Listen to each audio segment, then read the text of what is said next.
Oyes Risco. Indicador oportuno con Gerardo Esquivel. Querido Gerardo Esquivel, ¿cómo estás? Qué gusto escucharte, qué gusto que estés aquí en tu sección.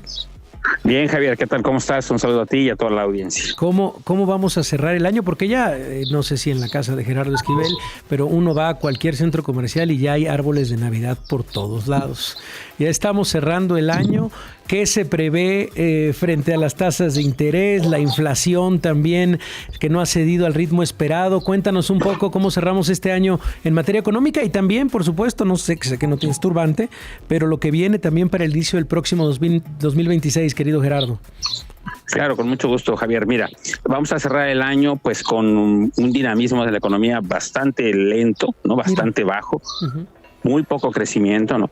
Hemos tenido malos indicadores de crecimiento del PIB del tercer trimestre, fueron muy malos, de crecimiento negativo, particularmente arrastrados por el sector manufacturero, que los datos del primeros 9 meses del año que tenemos es de una contracción respecto al 2024, y eso va a hacer que la economía en su conjunto crezca pues bastante poco al final del año, quizá alrededor de 0.5, quizá un poco menos, que es un crecimiento muy bajo, muy mediocre, porque pues, lo que veníamos creciendo en los últimos 40 años es alrededor de 2%, entonces es un crecimiento muy limitado.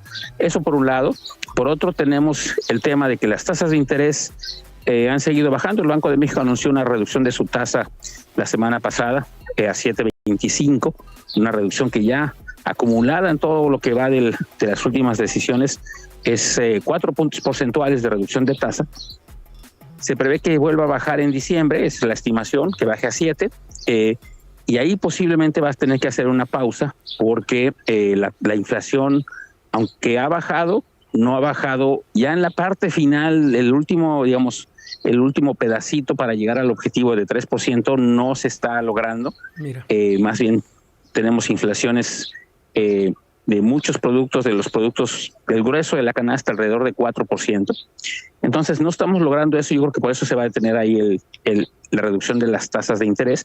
Y hacia adelante, que eso es quizá algo interesante, que es para el 2026, pues lo que se puede prever es un inicio, pues un poco, digamos, con cifras algo negativas en materia de inflación, porque como se sabe, resultado de lo que se acaba de aprobar en el legislativo, pues vendrá una serie de nuevos impuestos que no estaban contemplados, que van a hacer que suban el precio de algunos productos, en particular pues de los productos de tabaco, de las bebidas azucaradas y de las bebidas que usan edulcorante, es decir, endulzante artificial, de los seguros de gastos, por ejemplo, seguro de gastos médicos y seguro de automóvil también posiblemente van a aumentar como resultado de otros factores.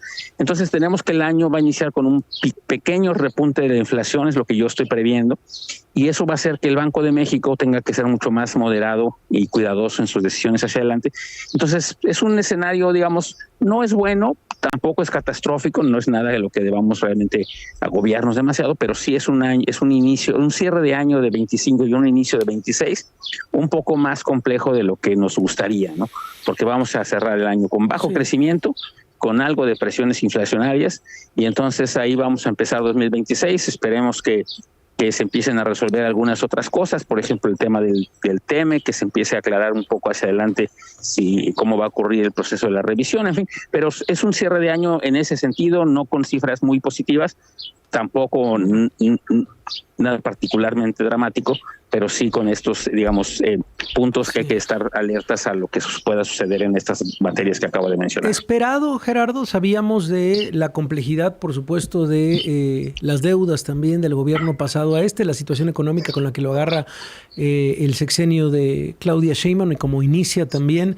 Entonces, vaya, se tenía previsto, digamos, este cierre, que como lo dices, pues no es ni cerca lo esperado, y también, bueno, pues es un cierre de año complicado y el inicio también se tenía previsto por lo heredado desde el sexenio pasado. ¿Es algo que se podría venir arrastrando? Sí, es algo que se había previsto, quizá fue un poquito peor de lo previsto el crecimiento económico, todavía el gobierno todavía anticipaba hasta hace relativamente poco un crecimiento pues arriba de 1% o más, va a salir, pues, como dije antes, por debajo de eso.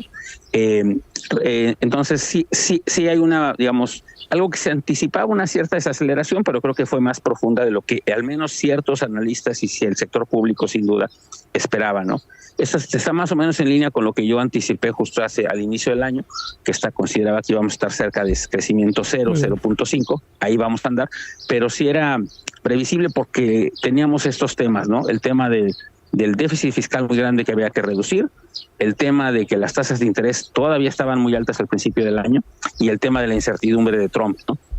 Curiosamente, lo único que está ayudando a la economía, por cierto, es que el sector exportador, particularmente el no automotriz, tiene un buen dinamismo. Entonces, eso es quizá interesante mencionarlo porque mucha gente pensaba que el problema iba a venir por el lado externo o por el lado de Trump, y curiosamente eso nos está ayudando porque aunque tenemos aranceles, tenemos menos aranceles que otros países y eso nos está ayudando. Así es que sorpresivamente quizá en algún sentido el sector de la actividad económica vinculada a la exportación está menos mal de lo que se hubiera previsto en su momento, ¿no? Bueno, pues te agradecemos, por supuesto, siempre el análisis, querido Gerardo, aquí en tu sección. Gracias por la claridad y por adelantarnos también lo que viene para el fin de año y lo que viene en el siguiente. Pocas veces te equivocas, de verdad, Gerardo. Un abrazo.